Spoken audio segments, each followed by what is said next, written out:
በስመ አብ ወወልድ ወመንፈስ ቅዱስ አሐዱ አምላክ አሜን። ይትባረክ እግዚአብሔር አምላከ አበዊነ ለዘአብጽሐነ እስከ ዛቲ ሰዓት። ቅድሚ ኩሉ ልዕሊ ኩሉ ናብዛ ሰዓት እዚኣ ዘብጽሐና ናይ አቦታትና ናይ ቅዱሳን አምላኽ ናትና እውን አምላኽ ቅዱስ እግዚአብሔር ስሙ ዝተኸበረን ዝተመስገነን ይሁን። እማ አምላክ ወላዲተ አምላክ ቅድስተ ቅዱሳን ድንግል ማርያም ስለ ፍጹም አዶነታ ስለ ፍጹም ክብራ ክብሪ ምስጋና ይብጽሐያ። ከምኡውን ቅዱሳን አቦታትና ቅዱሳን አዴታትና ብዝተዋህቦም ክብረ መጠን ኩሉ ክብሪ ምስጋና ይብጽሐዮም። ኣብ ዝተፈላለየ ዓለም ኮይንኩም እዚ መንፈሳዊ ሚድያ ትከታተሉ ስድራ እግዚአብሔር ኣብ መስቀል ተሰቂሉ ፍጹም ዝኾነ ሰላም ብዝሃበና ብኢየሱስ ክርስቶስ ፍጹም ሰላም ከመይ ትጸንሑ ከመይ ትኾኑ ሰላም እግዚአብሔር ምስ ኩላትኩም ይኹን። ኣብ እግዚአብሔር ቅዱስ ፍቃድ እንመሃረው ናይ ትምህርትና ርእሲ ዝኸውን ቅዱስ ገብርኤል መን እዩ? ቅዱስ ገብርኤል ካብቶም 7 ሊቃነ መላእክት ሓደ እዩ። ቅዱስ ገብርኤል ናይ ሽሙ ትርጉም እንታይ እዩ? ገብርኤል ማለት እግዚ ወገብር ማለት እዩ። አምላክ ሰብ ኮይኑ ሰብ አምላክ ኮይኑ ማለት እዩ። ኣብ መልክዓ ቅዱስ ገብርኤል ክናነብብ እንተለና ሰላም ለዝክረ ስምከ ክንብል እንተለና ኦ ገብርኤል ልሽሙ ኣፀዋውዓኻ ተመርሚሩ ንዘይብጽሖ ሽሙ ኣፀዋውዓኻ ሰላም እብል ኣለኹ ክንብል እንተለና ገብርኤል ማለት አምላክ ሰው ኮይኑ ሰብ ድማ አምላክ ኮይኑ ማለት ምዃኑ ይነግረና የረድአና እዩ። ቅዱስ ገብርኤል ናይ ጎይታና መድኃኒትና ኢየሱስ ክርስቶስ ምምጻእን ሰብ ምዃንን ንምንጋር ተልእኾ ናይ ብስራት ዜና ዘበሰረ ብሰይጣን ናይ ተንኰል መንገዲ ኣትዮም ዝተሰናኸሉ ፈጢኑ ዝሕግዝ ፈጢኑ ዝበጽሕ ጸልማትን ብሞት ጽላለት ውሽጥን ዝነብሩ ናይ ብርሃን ፋና ዘብርህ ሰብዓ ሰገል ዝመረሐ መልአክ እዩ። መልአኩ ቅዱስ ገብርኤል አቦታትና በብዘመኑ ናይ ጎይታና መድኃኒትና ኢየሱስ ክርስቶስ ክወርድ እዩ ክውለድ እዩ ኢሎም በብወገኖምና በብዘመኖም ዝተናገሩ ቅዱሳን ነቢያት ትንቢቶም ዘፈጸመ ናይ ብስራት ቃል ዝተናገረ ናይ ጸልማት ገዛኢ ዝኾነ ሰይጣን ዝሓዞ ናይ ተንኰል መርዚ ብደቂ ሰባት ልቦና ውሽጢ ሓዲሩ አንቢርዎ ዝነበረ ናይ ሓዘን ስምዒት ዘጥፍአ ናይ እግዚአብሔር መልአክ ቅዱስ ገብርኤል እዩ።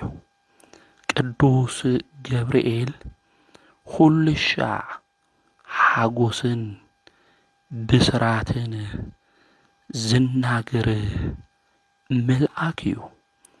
ጎይታና መድኃኒትና ኢየሱስ ክርስቶስ ናብዚ ዓለም ዝመጽኡ ከም ዝውለድ ንመጀመርያ ጊዜ ናዴና ንቅድስተ ቅዱሳን ንድንግል ማርያም ናይ ምስጋና ናይ ክብሪ ሰላምታ ዘብሰረ ዝተናገረ አብሳሬ ትስብእት መልአከ ብስራት እዩ ቅዱስ ገብርኤል። ቅዱስ ገብርኤል መጋቤ ሐዲስ ኢልና እውን ንጽውዖ ኢና። ቅዱስ ገብርኤል ኣረጋጋዒ መልአክ እውን ንብሎ ኢና። መላእክቲ እግዚአብሔር ምስ ፈጠሮም መኑ ፈጠረነ መን እዩ ፈጢረና ክብሉ እንተለዉ ሳጥናኤል ኣነ እየ ፈጢረኩም ክብል እንተሎ ናይ ትዕቢትን ናይ ሓሾት ቃል ክናገር እንተሎ ቅዱስ ገብርኤል ግን ንቁም በብህላዊነ እስከ ነረክቦ ኣምላክነ ፈጣሪና እስካብ ንረኽቦ ብዘለናዮ ጠጠው ኢልና ንጽናዕ ኢሉ መላእክቲ ዘረጋግዐ መልአክ እዩ ቅዱስ ገብርኤል። ብዝውን እዮም ኣቦታትና መልአኩ ቅዱስ ገብርኤል ናይ መጀመርያ ናይ ተዋህዶ ሰባኪ ኢሎም ሊቃውንት አበው ዝጽውዕዎ። ኣብቲ ዘመን እሱ መላእክቲ መን ፈጢርና ኢሎም ክረባበሹ እንተለዉ ኣረጋጊዑ ካብ ፍጥረታት ኩሉ ኣቐዲሙ ኣምላኩ ፈሊጡ ስብከት ዝጀመረ መልአክ እዩ መልአኩ ቅዱስ ገብርኤል። ነዝውን እዩ ነገረ ስጋዌ ድንግል ማርያም ንካብስር ዓዲልዎ ኢሎም አበው ብምስጥር ዝነግሩና ዘረድኡና። መልአኩ ቅዱስ ገብርኤል ንብዙሓት የዋሃን ቅዱሳን ዝሕግዝ መልአክ እዩ። ቅዱስ ገብርኤል ጸሎት እኳ ኩሉ ሻዕ ክንገብር እንተለና ኣብ ናይ ኩሉ ሻዕ ጸሎትና አቡነ ዘበሰማያት በሰላመ ቅዱስ ገብርኤል መልአክ ኢልና ንጽውዖ። ኣብ ውዳሴ ማርያምና ኣብ ይወድስዋ መላእክቲ ኣብ ዝተፈላለየ ናይ ኩሉ ሻዕ ጸሎትና ካብቶም ካልኦት መላእክቲ ብዝተፈለየ መልክዑ እንጽውዖ መልአክ እዩ ቅዱስ ገብርኤል። ኣቦታትና ካህናት ከም ዝብልዎ መጽዋዓ ሰማዒ ከምኡ እውን ቀልጢፉ ዝበጽሕ መልአክ እዩ። እንደሻዕ ይኾን መልአኩ ቅዱስ ገብርኤል ተማሕጺናዮ ኣብ ህይወትና ዝበጽሐልና። ቅዱስ ገብርኤል ኢልና ክንጽውዖ እንተለና ሓዚንና ተጨኒቕና እናሃለውና ብሓዘን ውሽጢ ተወሲድና ናብ ተስፋ ምቑራጽ ከይንኸድ መጺኡ ዘረጋግዐና መልአክ ምዃኑ ኩልና እንፈልጦ ሚስጥር እዩ። ስለዚ ቅዱስ ገብርኤል መጽዋዓ ዝሰምዕ ከምኡ እውን ቀልጢፉ ዝሰምዕ መልአክ እዩ። ኣዶ ኣምላኽ ቅድስተ ቅዱሳን ድንግል ማርያም ካብ ካልኦት መላእክቲ ኩሉ ኣብሊጻ ከም ትፈትዎ ንመልአኩ ቅዱስ ገብርኤል ኣብ ድርሳነ ገብርኤል ተጻሒፉ እዩ። ኦ ኣሕዋተይ እምቤትና ድንግል ማርያም ካብ መላእክቲ ሁሉ ብዝበለጸ ቅዱስ ገብርኤል ከም ትፈትዎ ተመልከቱ። ናይ ወዳ ናይ ጐይታና ናይ ኢየሱስ ክርስቶስ ካብኣ ምውላድ ዘበሰረ ንሱ እዩ እሞ ኢሉ ድርሳነ ገብርኤል ዘህዳር ይነግረና እዩ። ቅዱስ ገብርኤል ብርሃናዊ መልአክ እዩ። ቅዱስ ዮሐንስ ወልደ ነጎድጓድ ኣብ ራእዩ ከምዚ ኢሉ እዩ ዝነግረና። ድሕርዚ ዓብዪ ስልጣን ዘለዎ ካሊእ መልአኽ ካብ ሰማይ ክወርድ እንተሎ ረኣኹ። ካብ ክብሩ ዝተለዓለ ምድሪ በረኸት ኢሉ ይነግረና። ራእይ ዮሐንስ ምዕራፍ 18 ቁጽሪ 1 ቅዱስ ገብርኤል ሓያል መልአክ እዩ። ቅዱስ ዮሐንስ ብራእዩ ኣብ ራእይ ዮሐንስ ምዕራፍ 10 ቁጽሪ 1 ክናገር እንተሎ ብርቱዕ መልአክ ደመና ተጎናጺፉ ካብ ሰማይ ክወርድ ረኣይኹ። ኣብ ርእሱ ቀስተ ደመና ነበሮ። ገጹ ከም ፀሓይ እግሩ ከም ሓዊ ዓምዲ ነበሮ። ዝተኸፈተት ንእሽተይ መጽሓፍ ድማ ብኢዱ ሓዘ። የማናይ እግሩ ኣብ ባሕሪ ግራ እግሩ ድማ ኣብ ምድሪ አንበረኸ። ከም ዝጓዝም አንበሳ ድማ ብዓብዪ ድምፂ ተናገረ ብምባል ይምስክር ይነግረና። ቅዱስ ገብርኤል ናይ መላእክቲ ሓለቃ እዩ። ነዚ እዩ ናይ ራማ ልዑል እናበልና እንጽውዖ። ኣብ ራማ ዝነብሩ 10 ነገደ ሰራዊት ናይ ኣርባብ ሓለቃ እዩ ቅዱስ ገብርኤል። ኣብዚ ነቢዩ ሄኖክ እውን ክነግረና እንተሎ ኣብ ምዕራፍ 10 ቁጽሪ 14 ብሰራዊቱ ኩሉ ዝተሾመ መልአክ ቅዱስ ገብርኤል እዩ ይብለና። ና መልአኩ ቅዱስ ገብርኤል ናይ መላእክቲ ሓለቃ እዩ። ናይ ራማ መልአክ ተባሂሉ እውን ይጽዋዕ እዩ። ቅዱስ ገብርኤል ፈጣን መልአክ እዩ። ሊቃውንተ ቤተ ክርስቲያን ከም ዝብልዎ ጎይታና መድኃኒትና ኢየሱስ ክርስቶስ ክስቀል እንተሎ ኣብ መስቀል ብዝበጽሖ መከራ ሪኡ ክጻወር ይኸኣለ። ሰይፉ ድማ ደብሪ እዩ። ዓለም እስካብ ዝሓልፍ ቅዱስ ገብርኤል ዝደብሮ ዮሴፊ ከም ዝዓርፍ ድማ ይነግሩና እዮም። ና ቅዱስ ገብርኤል ኣምላኽና መድኃኒትና ኢየሱስ ክርስቶስ ትስቀል እንተሎ ደቂ ሰባት ድማ መከራ ክነብጽሕሉ እንተለና ናይ ጎይታ ትዕግስቲ ናይ ኣይሁድ ግፍዕ ድማ ተመልኪቱ ብቁጣዕ ድማ እቲ ሰይፉ እንታይ ገይሩ ናብ ምድሪ ደብሪዎ እዩ። ስለዚ ቅዱስ ገብርኤል ፈጣን መልአኽ ምዃኑ እውን ክንፈልጥ ክንርዳእ ይግብአና።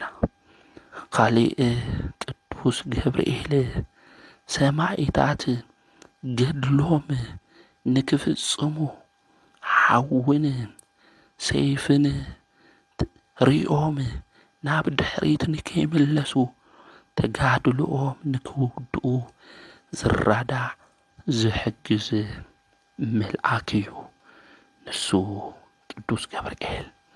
ሓምለ 19 ናይ ቅዱስ ገብርኤል በዓል ነኽብር ኢና። እዚ በዓል እዚ እናኽብሮ እኮ ንቅዱስ ቂርቆስና ንቅድስቲ ኢዮሉጣ ገድሎም ንክፍጽሙ ኣብ ነገራቶም ኩሉ ዝሕግዞም ዝራድኦም መልአክ ንሱ ቅዱስ ገብርኤል እዩ ነይሩ።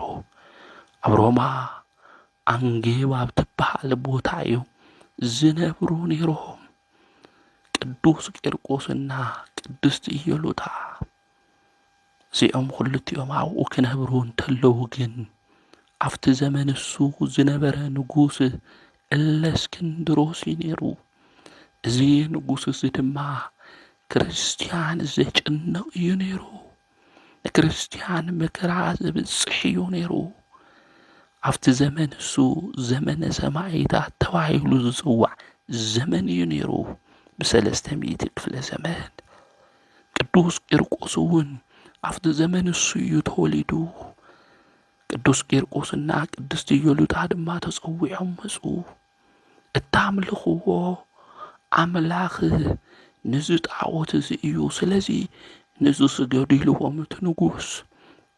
ንሳቶም ግን ንኣምላኽና ንመድሓኒትና ንኢየሱስ ክርስቶስ ኣይንክሕዲሎም ንኦይ ንክሕዶን መስዋዕትን እናቕርበሉ እንዝምረሉ እናምልኾ ንዑ ይበሉ ከምኡ ስለ ዝበሉ ድማ ዝተፈላለየ ስቅያት ድማ እቲ ንጉስ ኣብ ልዕሊኦም ኣብፅሐሎ ገረፎም ኣብ ሓፂን ውሽጢ ድማ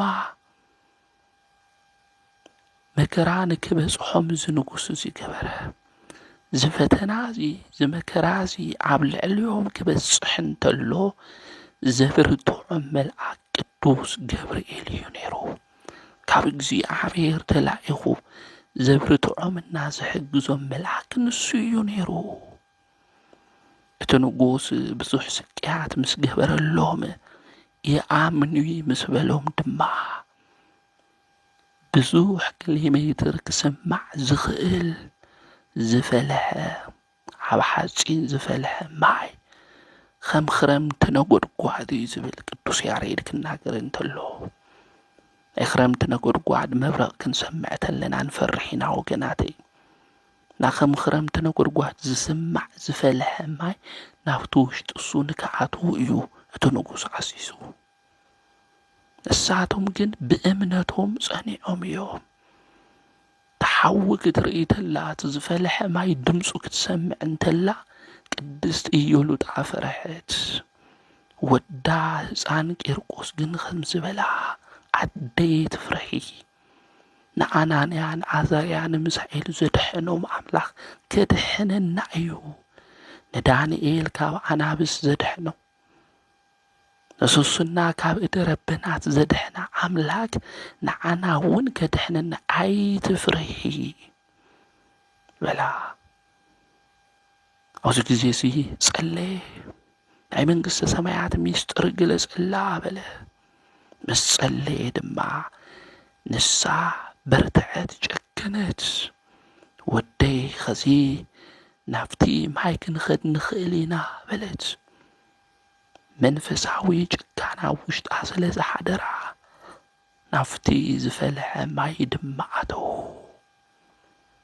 ናብኡ ከኣትዉ እንተለዉ ፈጣን ብርቱዕ ዝኾነ ናይ ራማ ልዑል ቅዱስ ገብርኤል ካብ እግዚኣብሔር ተላኢኹ መጸ እቲ ዝፈልሐ ማይ ዙሑል ማይ ገበሮ ንተሓዉ ድማ ኣጥፍኦ ሓምለ 19 እናኽብሮ በዓል እዚ እዩ መልኣኩ ቅዱስ ገብርኤል ንቅዱስ ቂርቆስና ንቅድስት ኢዮሉጣ ብእምነት ኣሚኖም ንእግዚኣብሔር ዝተጓዓዙ ቅዱሳን ዝተራድእሉ ዘድሐነሉ ዝሓገዞም ዕለት እዩ ቅዱሳን መላእክት የድሕኑ እዮም ክንብል እንተለና ከመይ ኢሎም ቅዱሳን መላእክቲ ከድሕኑ ይኽእሉ ኢሎም ዝናገሩ ሰባት እኒአው እዮም ቅዱስ መጽሓፍ ክናነብብ እንተለና ልበ ኣምላክ ዳዊት ድማ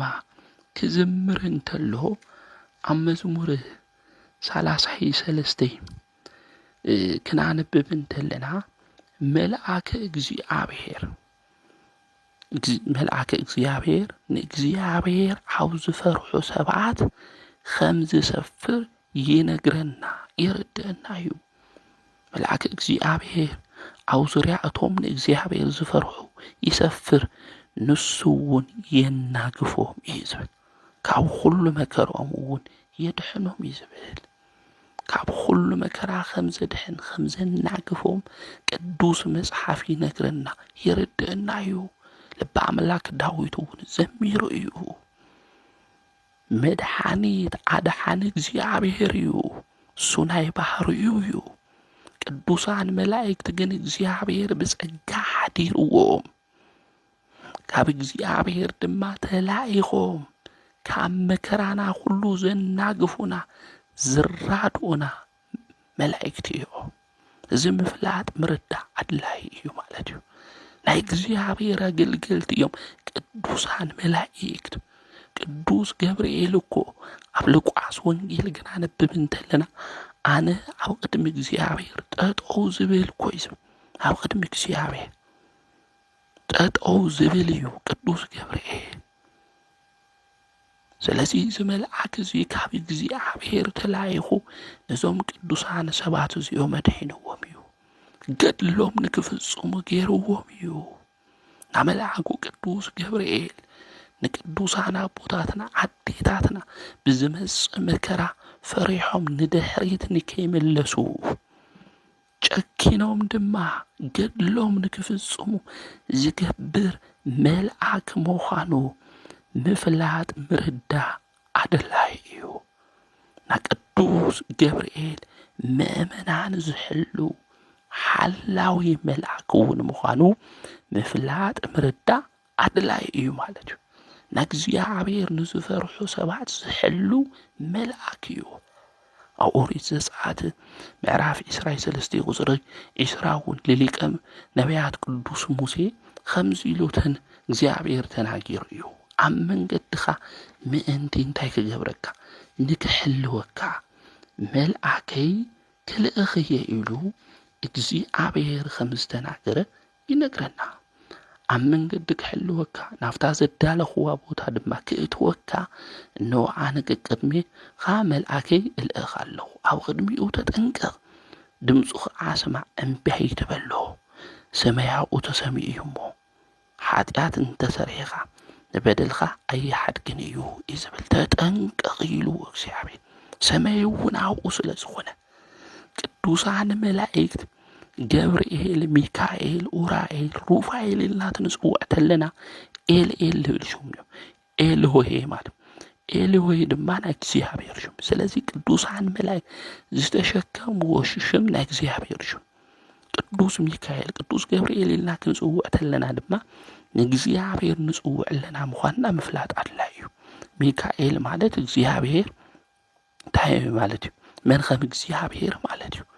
ገብርኤል ማለት ድማ ኣምላክ ሰብ ኮይኑ ሰብ ኣምላክ ኮይኑ እዩ። ሩፋኤል እግዚኣብሔር ሓኪም እዩ ማለት እዩ።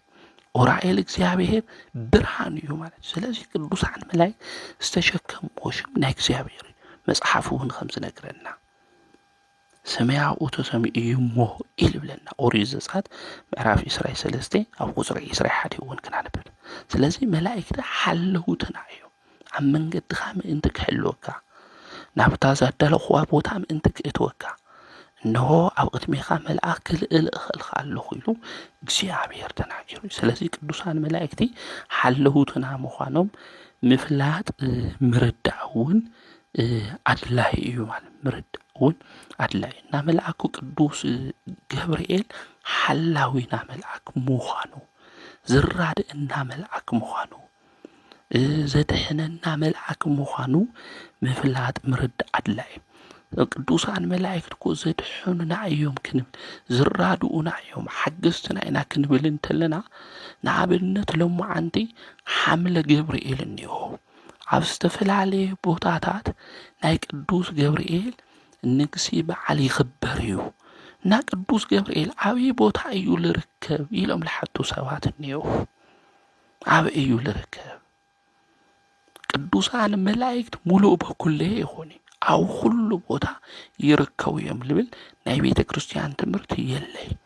ኣብ ኩሉ ቦታ ብምልአት ለሎ እግዚአብሔር ኣምላክ ጥራሕ እዩ። ቅዱሳን መላእክት ግን ብፍጥነት ካብ ሓደ ቦታ ናብ ሓደ ቦታ ግን ምብጻሕ ይኽእሉ እዮም። ቅዱሳን መላእክት ቅዱስ መጽሓፍ ክናንብብ እንተለና ኣንተ ወልድ ረኣናዮ ራእይ ዮሐንስ ምዕራፍ 18 ቁጽሪ 1 ካብ መልአኩ ብርሃን ዝተልዓለ እዩ ዝብል ካብቲ መልአክ ብርሃን ክብሪ ዝተልዓለ ምድሪ እንታይ ኮነት በረኸት ኢሉ እቲ መልአክ ክብሩ ምድሪ ክትበርህ ገይርዋ እዩ ማለት እዩ። መላእክት እኮ ዝኣኽሉ ዝኾኑ ልብል ቆመቶም እመቶም ወርዶም እኩል ተጻሕፈ ነገር የለ። እንዲያም ዓንተ ክናንብብ ተለና ሓደ እግሩ የማናይ እግሩ ኣብ ምንታይ ኣብ ባሕሪ ተጸጋማይ እግሩ ድማ ኣብ ምንታይ ኣብ ረገጸስ ይነግረና እዩ ማለት እና መላእክቲ ክንሓስቦም እንተለና ሃማና ንእሽተይ ገይርና ክንሓስቦም ይብልና። ስለዚ ቅዱስ ገብርኤል በዓሉ ትኽበር ተሎ ኣበይ እዩ ልርከብ ትንብል ተለና ኣብ ኩሉ ቦታ ይርከብ። ብረድኤት ግን ጸሎትና ሁሉ ቅዱስ ገብርኤል ታይገብር ይሰምዕ እዩ ማለት እዩ። ይሰምዕ ለኣብነት ኣሕና ኳውዙ ይከፊልና لخونه صاص كختلو قال نرينا ማለት ታጻጸ ብትከተላ ብትብልተላ በሁሉ ቦታ ንቆጻጸራይና ከዛ አጻጸ ስለል ተቆጻጸርና ያሳው ሁሉ ቦታ እንይና ማለት ይሆነ ስለዚህ ዛ ዓለም እዚኣ መላእክት በሓደ ሻዕ ዝሂሮም ክውድኡ አይኽእሉ እዮም አውዛ መጽሐፍ ኢዮብ እኮ ሰይጣን ክኸስስ ትመጽእ ተለኮ ዓለም ሙሉ ዝሂረያ እኮ ኢሉ ዓለም ሁሉ ዝሂረያ ኢሉ ና ሰይጣን ሰባት ልካሳሓት ዓለም ሙሉ ከመቅጽበት እንድሕር ዝሂርዋ ኮይኑ መላእክት ለዓና ልከድሕኑና ከመቅጽበት ካፍቲ ሓደ ቦታ አፍቲ ሓደ ቦታ ልክረድኡና ልክሕግዙና ጸሎትና ልክሰምዑና ይርከው እዮም ክንብል እንተለና ግን ግራ ከዓትወና ይውል ማለት እና መላእክቲ ፍጥነት ክንሓስቡ ተለና ንፋስ እንይወዶ ባቤ መጸባቤ ኸደኩ ይንብል ካብ ንፋስ ብልዓሊ ረቂቃን እዮም ቅዱሳን መላእክቲ ስለዚህ ቅዱሳን መላእክቲ ብጣዕሚ ረቂቃን እዮም ማለት እዩ አና ካብ ንሓሱ ፈጣናት እዮም ማለት ብሰከንድ ይኾነ ማይክሮ ሰከንድ ኣብ ብዙሕ ቦታ መምጻሕ ይኽእሉ እዮም ማለት እና ሰይጣን ብሓደ ሻዕ ኣብ መጽሐፍ ኢዮብ ክናንብብ ተለና ዓለም ዝረያ እንድሕር ኢሉ ለምሳዓት ቅዱሳን መላእክት ድማ ከመቅጽበት ለዓና ልክሕግዙና ልክራድኡ ኣብ ብዙሕ ቦታ ብእግዚአብሔር ረድኤት ብእግዚአብሔር ጸጋ ክርከቡ ይኽእሉ እዮም ና ሶርያ ነገር እኮ ኤልሳ እኮ ይሰምዕ ነይሩ እኮ እዩ ኣብ እስራኤል ከፍ ኢሉ ና ቅዱሳን ኣብ ሓደ ቦታ ከፍ ኢሎም ኣብ ኻሊእ ልግበር ለሉ ስራሕ ለሉ ይምልከቱ እዮም እዚ ማለት ኣብ ሁሉ ቦታ እንዩ ማለት ግን ይኾነ ስለዚህ መልአኩ ቅዱስ ገብርኤል ነጋ በዓሉ ትኽበር ተሎ ኣብ ምድሪ ክርከብ ይትንብል ተለና ልተወሰነ እዩ ማለት እዩ ልኡኮ እዩ ዓለም መላእክት እኮ ራማ እዩር ኤረር ኢልና ኮይና ንናገር መላእክቲ ይውሰኑ እዮም ብቦታ ማለት እዩ እና ዛ ምድሪ እዚኣ ንመላእክትን ይሽተ እያ ማለት እዩ ንመላእክትን ይሽተ እያ ዓውይ ጌርና ታይልባል ክንውላ ይግባይ ማለት ናው ዛ ምድሪ እዚኣ ቅዱስ ገብርኤል ለአና ክራዳ ጸሎትና ልክሰምዕ ይርከብ ይትንብል ተለና ኣብ ኻሊእ ቦታ ድማ የለም ኣብ ሓደ ቦታ መላእክት ርከቡ ተሎ ኣብ ኻሊእ ቦታ ድማ የለው ማለት ግን ክነስተውዕለ ልቢ ክንውለል ግብአና ግን ዛ ምድሪ እዚኣ ብጣዕሚ ዓባይ ጌርናስ መላእክቲ ሓምለ ይበጽሕዋ መላእክቲ ከመቅጽበት ሓምለ ይርእዋ ነገራት ኩሉ ሓምለ ይበጽሑ ጌርና ክንሓስብ ክንምልከት የብልናይ ማለት እዩ ቅዱስ ገብርኤል ተናገር ተሎ ኣና ቅድሚ እግዚአብሔር ጠጠው ልብል እየ ኢሉ እግዚአብሔር ገጹ ይፍለጥ እዩ ባቤዲና እግዚአብሔር እግዚአብሔር ኣብ ዘለዎ ቦታ ሁሉ ቅዱስ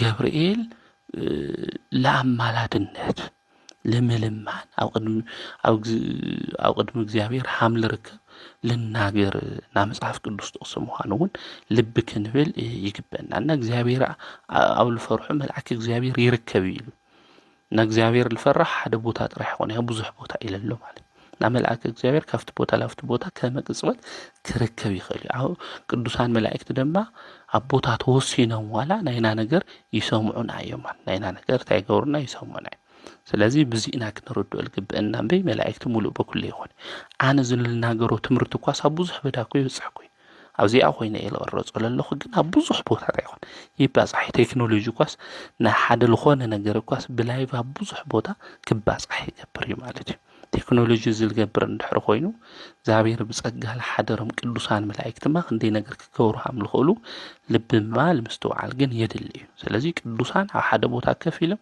ብዙሕ ነገር ክሪኡ ብዙሕ ነገር እውን ታይል ባህል ክብሉ ሓምልኹሉ ምፍላጥ ምርዳእ እዚ የድል እዩ ማለት እዩ እና መልአኩ ቅዱስ ገብርኤል ዓውይ መልአክ ምዃኑ እውን ምፍላጥ ምርዳእ ኣድላይ እዩ ማለት እዩ እና መልአክ ቅዱስ ገብርኤል አናንያ ለአዛርያ ለሚሳኤል ከምኡን ነብዩ ዳንኤል ብዙሓት አቦታት አዴታትና ተራዲኡዎም እዩ ሓጊዝዎም ኢሉ እዩ ነብዩ ዳንኤል እውን ኣብ ትንቢቱ ምዕራፍ 9 ቁጥር 21 ነጸለኹን ሃለኹ ነጾምኹን ሃለኹ ገብርኤል ቀልጢፉ እናበረረ ላባይ መጽእ ይልብልና መልአኩ ቅዱስ ገብርኤል ላባና እናበረረ ልክሕግዘና ዘዓለም እዚኣ ብዙሕ ፈታኒ ብዙሕ መከራ ልኾኑ ነገራት እዮም ነው ካባና ምእንቲ ከርሕቀልና ለኢዮሉጣ ከምኡን ቅዱስ ቄርቆስ ሓምለ በጽሕሎም ሁሉ ካፍቲ ልፈልሕ ማይ ሓምላ ድሕኖም ሁሉ ካብ ሓው ነገር ለሓምለ ድሕኖም ለቅዱሳን ሁሉ ለአናውን ብዙሕ ሓው ልኾኑ ብዙሕ የዝሕሊል ወሉ ነገራት እንዲሆናና ካብኣቶም ሁሉ ቀልጢፉ ናይ ራማ ልዑል ቅዱስ ገብርኤል ካድሕነና ንኣምላኽና ናይ እግዚአብሔር ቅዱስ ፍቃድ ይኹነልና። ወስብሐት ለእግዚአብሔር ወወላዲቱ ድንግል ወለመስቀሉ ክቡር።